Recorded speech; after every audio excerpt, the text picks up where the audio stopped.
Welcome back to the mini shop. I'm Model T. I've got Roadie here. Today the main focus is working on these headlights.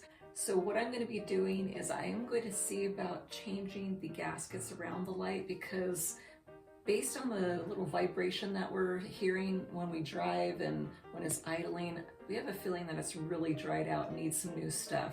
And while I'm in there, I'm going to change them into LED lights. One of the things that I noticed as I was about to start was the back of the driver's side light. It was missing the focusing screw. Looks like this.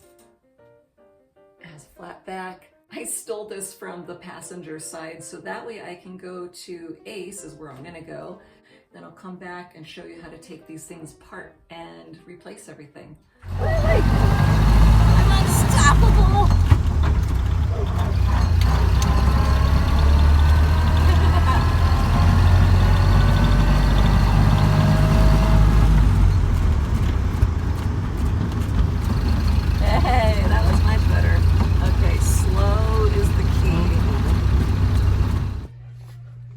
Paul, where do you think? I don't know. Where are you gonna find it? Don't know if they have it or not, but they might. I hope. We're looking for that. Probably like flathead cap screws like this. These are not long enough. Not the right. No, it's the right thread. This is a 1032. I just need a little bit longer now. Okay, we are back. So we found something that's close enough. The top of the heads are not exactly the same width. They're very, very close.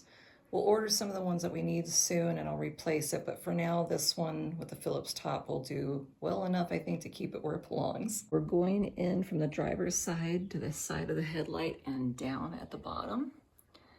Now you see this little funny contraption right here at the bottom. It has kind of like a long part right here. This part has a spring through it. See those little spring parts? You're just gonna get that little bracket thing. You're gonna push it inwards and see how the springs let it go back. That gets it beyond that thing and it just goes down and it's loose. And this is what it looks like from the front now that it's dangling. And that allows you to then bring the whole thing forward. I'll hold on to the light just to make sure it doesn't fall out. Then at the top here, there's a bracket that you lift it up off of. That thing right there connects into the top bracket right there. We've got the old bulb right here. It's very discolored. You can tell it's gotten really hot at times. I'm gonna take that out and replace that with an LED. And I showed you in another video when I was doing the backlights. It's the same kind of thing. It's got a little divot in there and then it's got the slot. You're just gonna twist it and then pull it through, straight through that little slot. There we go. See, it's got that little thing that goes through the slot and then locks in. Now this one has a rubber one, but it is really old. It's really squished. It just goes right into that little groove right there. And so I'm gonna unpeel it because it just sits right in that groove. And I'm gonna use cork. Okay, so I've got this baggie. It's got the rolled up cork in there. Just gonna open that up. We also need this scissors to possibly cut the cork also if it's too long. Okay, so I'm gonna get this and start it right at the little slot there. Let's try to get in there. I brought some super glue just in case I needed it to make it stay, but I have a feeling it's gonna stay just fine.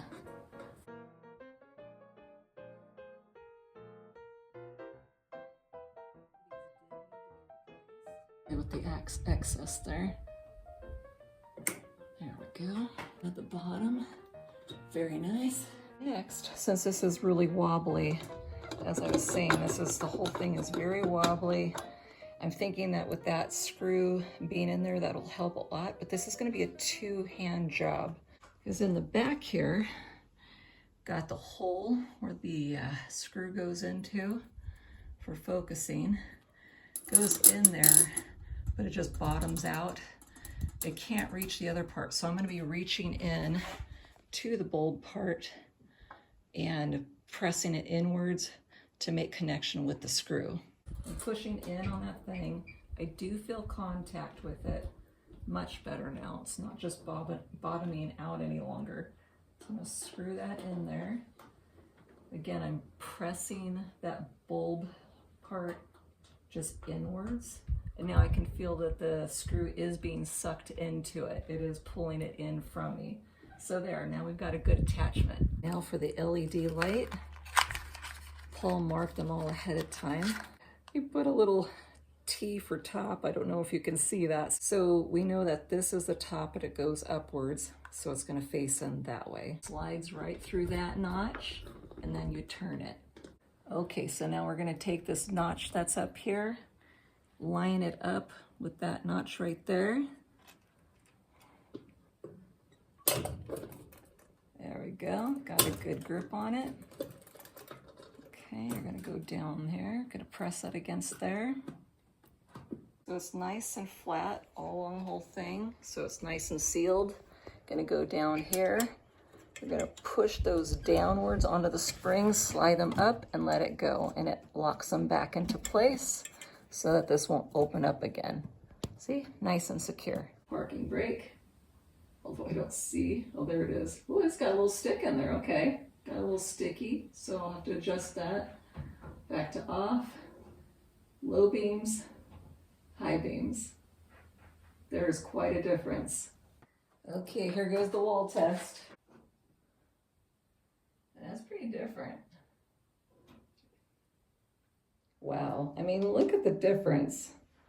That's with the regular bulb, that's with the LED. Such a clear, brighter bulb.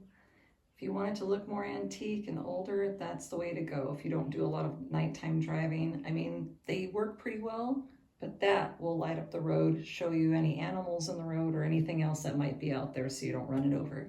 So I'm gonna work on getting this light done, get that old bulb out of there and change out the little rubber thing for some cork, some new fresh stuff. Gonna lift up.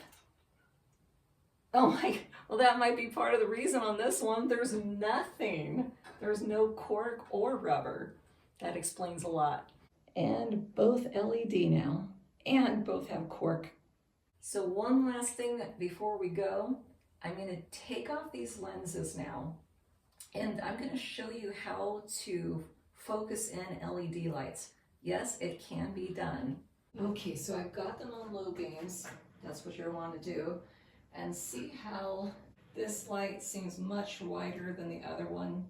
You want a more fine focus like the right side, so I'm going to adjust this left side to give you an idea of what it starts looking like. So I'm going counterclockwise. I'm going to wait till the focus matches the other one. A little too far. I'd say about there. I think as far as that goes, then what I need to do is I'm going to take the lamps off eventually here so I can straighten them out because they do look a little unsteady. They're not level with each other. So eventually I will get those straightened out. Okay, now that you've got them fine focused, now you can get these lights back on. Make sure you don't get your fingers between these creases and smash them and pinch your finger skin. It really sucks when it happens, speaking from a little experience. Well, that's a wrap. Thank you guys for joining me today. If you like this video, give me a thumbs up, subscribe if you haven't already, and click on that notification bell. That way you know when I do post something. Sometimes it gives some extras. I hope this project made you feel confident if you ever have to get inside of one of these lights, how to take it off, change bulbs, change the ceiling, all that good stuff. Hope you'll be feeling like a pro when you do it. I'll talk to you soon. Have a fantastic week. I love you. God bless you.